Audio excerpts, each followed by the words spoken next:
राधे राधे दोस्तों, स्वागत है आप सभी का आपके अपने YouTube channel bright future Hindi classes में। आशा है कि आप सब स्वस्थ होंगे। मैं आज आपके लिए हिंदी वर्णमाला से संबंधित कुछ इम्पोर्टेंट पॉइंट्स लेकर आई हूँ। तो आप इस सीरीज़ में शुरू से लास्ट तक बने रहिएगा। और जो भी आप समूह गौ या LT हिंदी और प्रवक्ता की तैयारी कर रहे हैं, उनके लिए ये सीरीज़ बहुत ज़्यादा इम्पोर्टेंट रहने वाली है। तो आप इस वीडियो में लास्ट तक बने रहिएगा। चलिए शुरू करते हैं। हिंदी वर्णमाला। वर्णों के व्यवस्थित समूह को क्या कहते हैं? वर्णमाला कहा जाता है। और इस हिंदी वर्णमाला से एग्ज़ाम में अनेक तरह के प्रश्न बनाकर रखे जाते हैं। तो ये जो हिंदी वर्णमाला हमारा आज का ये चैप्टर है, ये बहुत इम्पोर्टेंट रहने वाला है। दूसरा पॉइंट देखिए, भाषा की सबसे छोटी इकाई ध्वनि या वर्ण कहलाती है। अगला पॉइंट देखिए, भाषा की सार्थक इकाई वाक्य होता है। तो क्वेश्चन किसी भी तरह से पूछे जाते हैं कि भाषा की सबसे छोटी इकाई क्या कहलाती है या भाषा की सार्थक इकाई का नाम क्या है। तो आप इन सारे पॉइंट्स को नोट डाउन भी करते रहिए। यहाँ पर मैंने बढ़ते से घटते क्रम में भाषा की इकाई को रखा है। देखिए, जो सबसे बड़ा जो इसमें क्रम है वो है वाक्य का रहता है, फिर उससे छोटा उपवाक्य होता है, उससे छोटा पदबंध होता है, उससे छोटा पद होता है और पद से छोटा अक्षर होता है और अक्षर से छोटा ध्वनि या वर्ण का क्रम रहता है। और ये क्रम एग्ज़ाम में भी पूछा जाता है। वर्णमाला में स्वरों एवं व्यंजनों का अध्ययन किया जाता है, ये सब आपको मालूम है। अगला पॉइंट देखिए, और ये पॉइंट एग्ज़ाम की दृष्टि से बहुत इम्पोर्टेंट है, तो आप इसे ज़रूर नोट डाउन करिएगा। कामता प्रसाद गुरु ने हिंदी वर्णमाला में मूलतः कितने वर्ण माने हैं? इन्होंने 43 वर्णों को माना है। लेखन के आधार पर हिंदी वर्णमाला में 52 वर्ण होते हैं, जिनमें 13 स्वर, 35 व्यंजन एवं 4 संयुक्त व्यंजन होते हैं। एवं उच्चारण के आधार पर हिंदी में मूलतः वर्णों की संख्या 45 होती है। चलिए अगला पॉइंट देखते हैं। स्वर। स्वर वे वर्ण होते हैं जिनका उच्चारण स्वतंत्र रूप से किया जाता है। उच्चारण के आधार पर स्वरों की संख्या 10 एवं परंपरागत रूप से हिंदी वर्णमाला में स्वरों की कुल संख्या कितनी होती है? 13 होती है। यहाँ पर स्वरों का वर्गीकरण किया गया है। उच्चारण में लगने वाले समय के आधार पर स्वरों का वर्गीकरण। पहला होता है ह्रस्व स्वर। इन स्वरों के उच्चारण में एक मात्रा का समय लगता या उच्चारण लघु होता है। इन्हें मूल स्वर भी कहते हैं। तो इसमें क्या होता है कि एक मात्रा का समय लगता है और इनका जो उच्चारण होता है वो बहुत छोटा रहता है। इन्हें मूल स्वर भी कहा जाता है। जैसे इसमें उदाहरण देखिए, अ, इ, उ, री। देखिए, इसमें उच्चारण करते समय बहुत कम समय लगा और जो इसमें मात्रा होती है वो कैसी होती है? एक मात्रा का समय लगता है इसमें। दूसरा है दीर्घ स्वर। इन स्वरों के उच्चारण में 2 मात्रा का समय लगता है और इनका निर्माण ह्रस्व स्वर से मिलकर होता है। जैसे अ प्लस अ बराबर दीर्घ स्वर बना आ। और इसके अन्य उदाहरण देखिए, आ, बड़ी ई, बड़ा ऊ, ए, आई, औ आदि, ये सब क्या हैं? दीर्घ स्वर हैं। तो ऐसे ही अगर हम इ प्लस इ मिलाएं तो ये किसका निर्माण करेंगे? ये बनाएंगे बड़ी ई। देखिए, इसमें दीर्घ स्वर से दीर्घ स्वर में जो ह्रस्व स्वर है उससे थोड़ा सा अधिक समय का प्रयोग हुआ है। अगला पॉइंट देखिए, प्लुत स्वर। तो प्लुत स्वर का शाब्दिक अर्थ क्या होता है? उछलता हुआ। इन स्वरों को बहुमात्रिक स्वर भी कहा जाता है।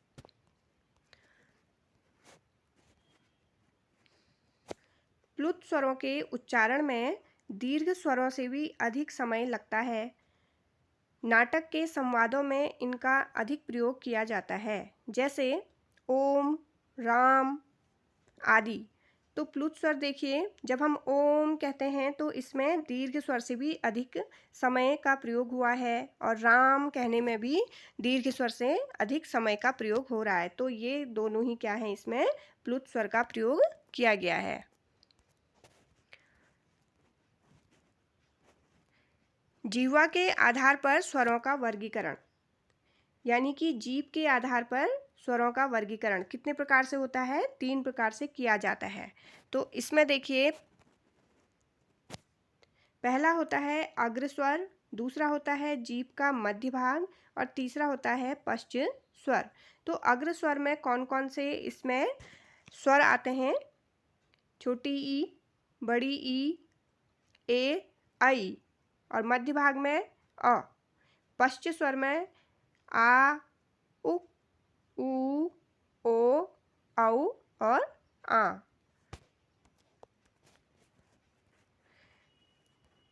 देखिए, होठों के आधार पर, ओष्ठों के आधार पर स्वरों का वर्गीकरण। तो पहला होता है अवृतमुखी।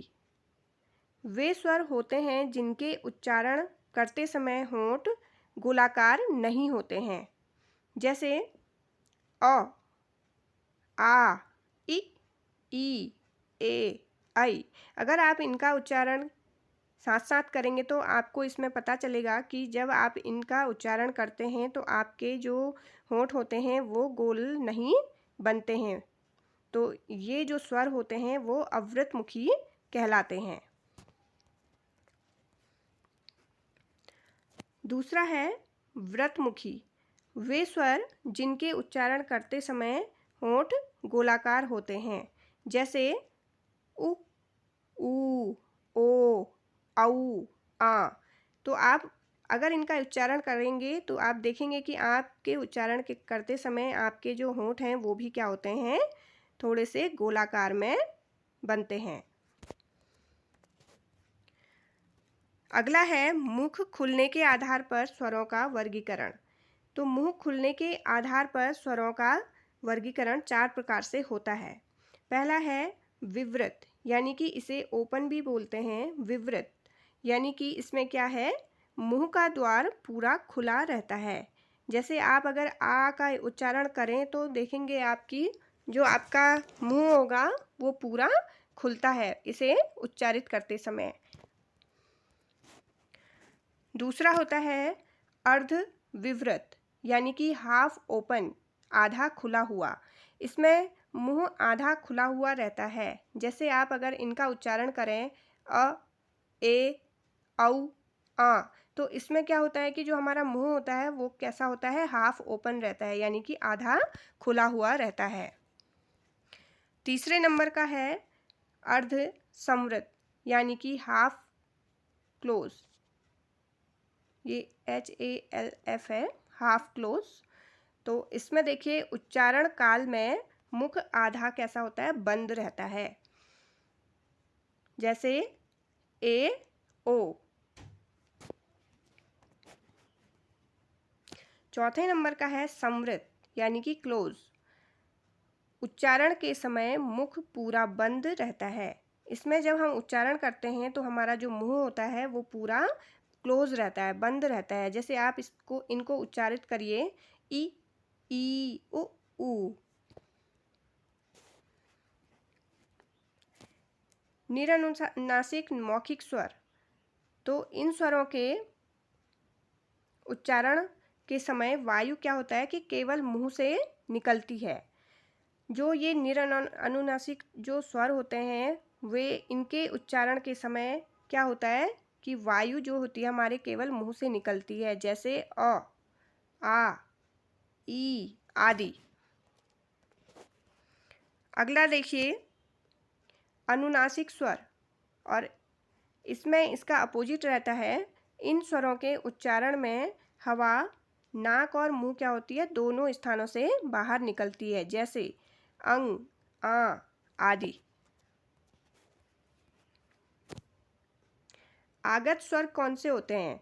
ऐसे स्वर जिन्हें किसी अन्य भाषा से हिंदी में प्रयोग में लाया जाता हो, उन्हें आगत स्वर कहा जाता है।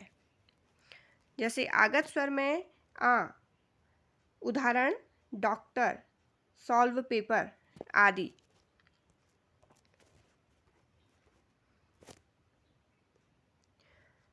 अयोगवाह, अयोगवाह में अनुस्वार एवं विसर्ग को स्वरों के साथ रखा जाता है। अयोगवाह स्वर अंग और अह उच्चारण की दृष्टि से क्या होते हैं? व्यंजन, और लेखन की दृष्टि से क्या होते हैं? ये स्वर माने जाते हैं। इसमें एक मुख्य बिंदु है, जितने भी सभी स्वर होते हैं वो सघोष ध्वनियाँ होती हैं और क्या होती हैं? अल्पप्राण होते हैं। इसमें जितने भी हमारे स्वर होते हैं वो क्या होते हैं? सघोष ध्वनियाँ और अल्पप्राण माने जाते हैं। दूसरे नंबर का है व्यंजन। स्वरों की सहायता से बोले जाने वाले वर्ण व्यंजन कहलाते हैं, अर्थात इनका उच्चारण स्वतंत्र रूप से नहीं किया जा सकता है।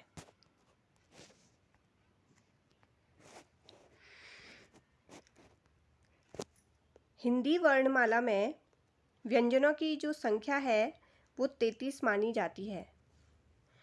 सामान्यतः व्यंजनों के विभिन्न प्रकार होते हैं। यहाँ पर हम व्यंजनों के प्रकार देखेंगे।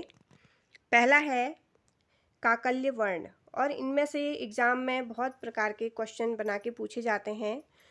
काकल्य वर्ण जिनका उच्चारण प्रमुख रूप से गले के द्वार से होता है। इसमें काकल्य वर्ण एक ही होता है, ह। इसका उच्चारण प्रमुख रूप से गले के ही द्वार से ये किया जाता है। दूसरा है स्पर्श व्यंजन। जिन व्यंजनों के उच्चारण के समय कोई न कोई भाग मुख के किसी न किसी भाग में स्पर्श करता है तो वे सभी स्पर्श व्यंजन कहलाते हैं। इसमें हमारे जो व्यंजन होते हैं उनका उच्चारण करते समय वो मुख के जब किसी न किसी भाग में स्पर्श करते हैं तो उन्हें क्या कहा जाता है? स्पर्श व्यंजन। हिंदी में स्पर्श व्यंजनों की जो संख्या है वो 25 होती है, और स्पर्श व्यंजन को 5 वर्गों में विभाजित किया गया है। परीक्षा में ये क्वेश्चन जरूर बनता है कि स्पर्श व्यंजनों की संख्या कितनी होती है। तो स्पर्श व्यंजनों की जो कुल संख्या है वो 25 होती है, जिन्हें 5 भागों में विभाजित किया गया है। ये मोस्ट इम्पोर्टेंट है आपके एग्ज़ाम की दृष्टि से, तो आप इस तालिका को ज़रूर देखिएगा अच्छे से। क वर्ग, क वर्ग का जो उच्चारण होता है उसे कंठ भी कहा जाता है। तो ये हमारे गले से इसका उच्चारण रहता है। तो इनका जो वर्ग इनको बांटा गया है वो है क, ख, ग, घ और अंग। दूसरा है चौ वर्ग। ये जो चौ वर्ग के व्यंजन हैं इन सब का उच्चारण हमारे तालु से होता है। तो इनमें है च, छ, ज, झ और य। तीसरा है टौ वर्ग। टौ वर्ग का जो उच्चारण होता है वो मूर्धा से होता है। इसमें मूर्धा का अर्थ क्या होता है? हमारे मुख में तालु के थोड़ा सा आगे का भाग और दांत के पीछे का भाग, तो इन दोनों के जो बीच का भाग होता है उसे मूर्धा कहते हैं। तालु के आगे का भाग और दांत के पीछे का भाग, तो यह स्थान मूर्धा कहलाता है। और इनका जो उच्चारण है वो है, कौन कौन से इसमें व्यंजन हैं? ये है ट, ठ, ड, ढ और ण। तौ वर्ग, तौ वर्ग का जो उच्चारण स्थान रहता है वो दंत से रहता है। इसमें है त, थ, द, ध और न। पौ वर्ग, पौ वर्ग का जो उच्चारण स्थान है वो ओष्ठ से रहता है। तो इसमें है प, फ, ब, भ, म। जब हम पौ वर्ग के व्यंजनों को उच्चारित करते हैं तो इन सब का उच्चारण करते समय जो हमारा स्पर्श रहता है, हमारे जो दोनों होंठ हैं वो आपस में क्या होते हैं? स्पर्श करते हैं। तो प, फ, ब, भ और म। तीसरा है अनुनासिक व्यंजन या इन्हें नासिक्य व्यंजन भी कहा जाता है। व्यंजनों के उच्चारण में वायु नासिका से बाहर निकलती है। जब हम इन व्यंजनों का उच्चारण करते हैं तो जो वायु होती है, हवा होती है, वो हमारी क्या होती है, नाक से बाहर निकलती है।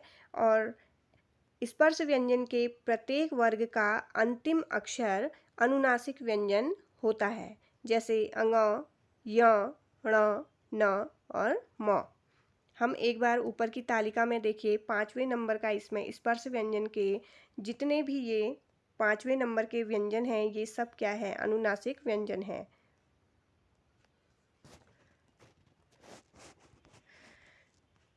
अगला देखिए ऊष्म व्यंजन। ऊष्म व्यंजन को संघर्षी व्यंजन भी कहा जाता है। इनके उच्चारण में एक प्रकार की क्या होती है, गर्माहट जैसी पैदा होती है या ऊष्म हवा बाहर की तरफ को निकलती है।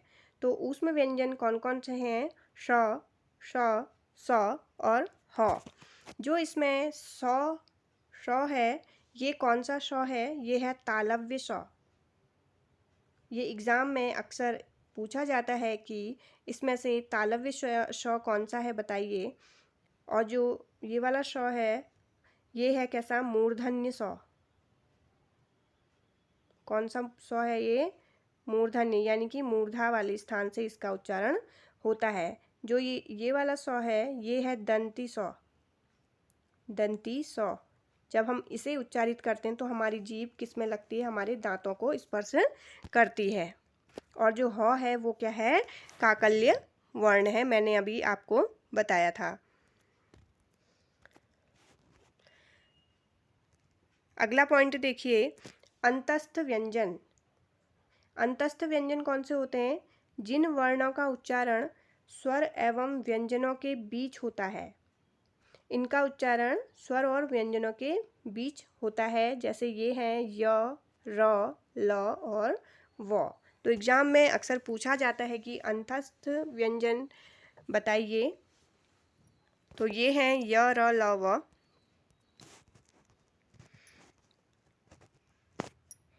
अगला पॉइंट है उच्छिप्त व्यंजन। इन्हें द्विगुण व्यंजन भी कहा जाता है। वे व्यंजन जिसके उच्चारण में जीभ क्या होती है, उल्टी होकर तालु से छिटक जाती है। इसमें 2 गुण होते हैं, इसीलिए इनको क्या कहा जाता है, द्विगुण व्यंजन। ये वैसे हिंदी भाषा के वर्ण हैं, परंतु अगर इनके नीचे की हम बिंदु को क्या करें, हटा दें, तो ये क्या हो जाते हैं, संस्कृत के वर्ण यानी कि तत्सम वर्ण हो जाते हैं। जैसे ड और ढ है, अगर हम इनके नीचे की इन बिंदी को हटा दें तो ये कौन से तत्सम शब्द हो जाएंगे। अगर हम इनको हटा दें तो ये संस्कृत के वर्ण यानी कि तत्सम हो जाएंगे। और अगर हम इन्हें नहीं हटाते हैं तो ये हिंदी के ही वर्ण रहेंगे। तो इनमें कैसे गुण हैं, द्विगुण है, यानी कि ये द्विगुण व्यंजन है। अगला देखिए संयुक्त व्यंजन। संयुक्त व्यंजनों का उच्चारण अन्य व्यंजनों की सहायता से किया जाता है। इनकी संख्या 4 है। छ।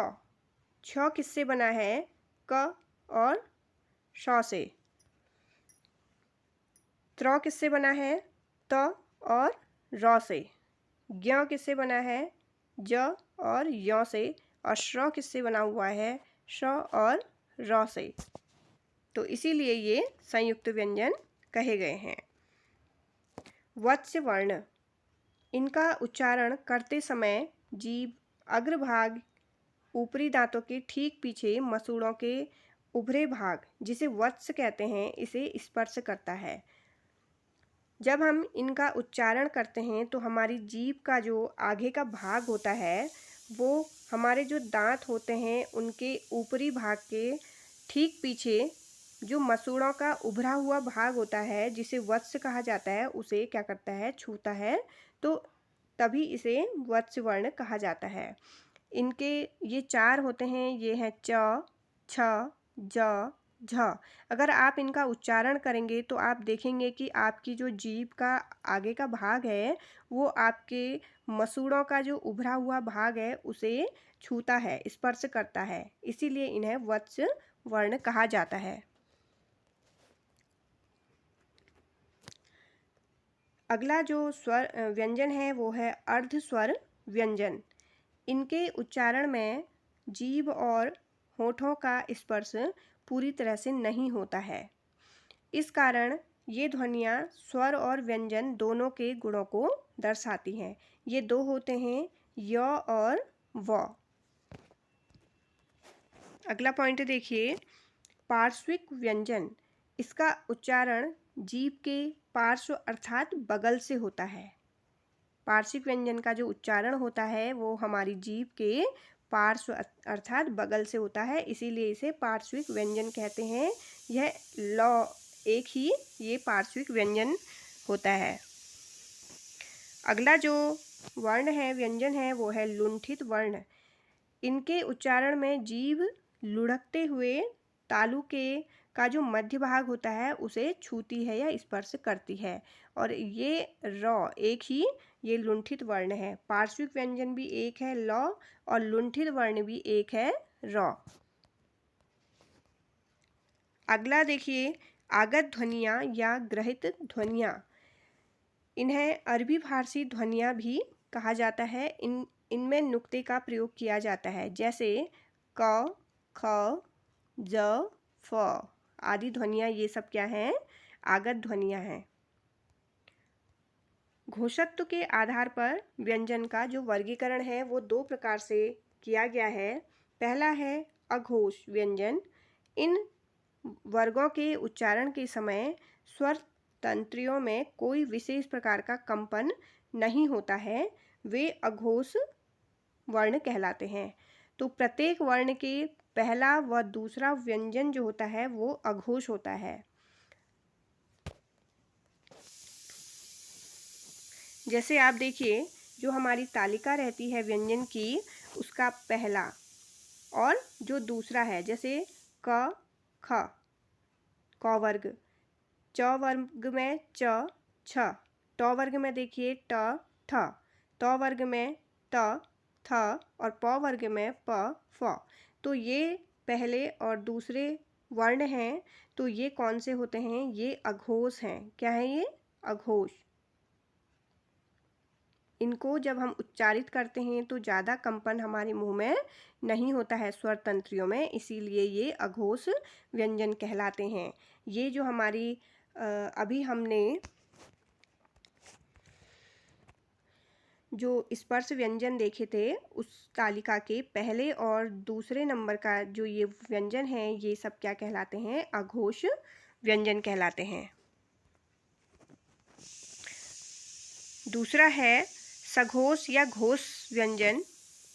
जिन वर्णों के उच्चारण के समय स्वर तंत्रियों में विशेष प्रकार का क्या होता है? कंपन होता है, वे सघोष वर्ण कहलाते हैं। अघोष में स्वर कंपन नहीं होता है और सघोष में क्या होता है? विशेष प्रकार का कंपन होता है। तो प्रत्येक वर्ग का तीसरा, चौथा और पांचवा जो वर्ण होता है वो घोष या सघोष कहलाता है। अघोष में पहला और जो दूसरा वर्ण था वो अघोष कहलाता है। जो हमारे अभी जो हमने तालिका देखी थी स्पर्श व्यंजन की, और स्पर्श व्यंजन का तीसरा, चौथा और पांचवा जो वर्ण होते हैं वो घोष या सघोष में आते हैं। तो इसमें देखिए आप तीसरा, चौथा और पांचवा। क वर्ग में जो तालिका थी उसमें देखिए ग, घ, अंग। च वर्ग में आते हैं ज, य, झ, य। ट वर्ग में है ड, ढ, ण। त वर्ग में है द, ध, न। प वर्ग में है ब, भ, म। प्राण तत्व के आधार पर व्यंजन। यहाँ प्राण का अर्थ क्या होता है? हवा से माना गया है। तो इसमें प्राण तत्व के आधार पर व्यंजनों का वर्गीकरण किया है। पहला होता है अल्प प्राण। जिन व्यंजनों के उच्चारण के समय मुख से कम हवा बाहर निकलती है। अल्प प्राण में देखिए आप, उच्चारण जब हम इनका करते हैं तो हमारे मुंह से हवा कैसी होती है? कम निकलती है। तो जैसे प्रत्येक वर्ग का पहला, तीसरा और पांचवा व्यंजन इसमें अल्प प्राण में माना गया है। जैसे पहला क किस में आता है, पहले नंबर में आता है, और क के बाद ख आता है तो ख को नहीं लिया गया इसमें, लेकिन ग जो कि तीसरे नंबर का है और अंग जो कि 5वें नंबर का है। तो पहला, तीसरा और 5वें नंबर के जो वर्ण हैं वो अल्प प्राण में आते हैं। इनमें जब हम इनका उच्चारण करते हैं तो हवा क्या होती है, हमारे मुंह से कम निकलती है। और दूसरा इसका ही अपोजिट है जो कि महाप्राण है। देखिए महाप्राण जो कि शब्द हमारा अर्थ इसी से निकल जाता है, जिन व्यंजनों के उच्चारण के समय मुख से अधिक हवा बाहर निकलती है। तो इसमें जो हमने अभी तालिका देखी थी स्पर्श व्यंजन की, उसका दूसरा और चौथा जो वर्ण है वो किस में आएगा, महाप्राण में आता है। यहाँ पर देखिए महाप्राण जैसे ख और घ वो क्या है, महाप्राण। जब हम क, ख, ग, घ और अंग ये लेते हैं तो देखिए पहला, दूसरा, तीसरा, चौथा और ये 5वें नंबर का है। तो इससे पहले जो अल्प प्राण थे वो कौन कौन से नंबर के थे, वो थे पहले, तीसरे और 5वें नंबर के अल्प प्राण थे, और जो महाप्राण थे वो दूसरे और चौथे नंबर के। तो हमारा जो ख और घ है वो क्या है, महाप्राण।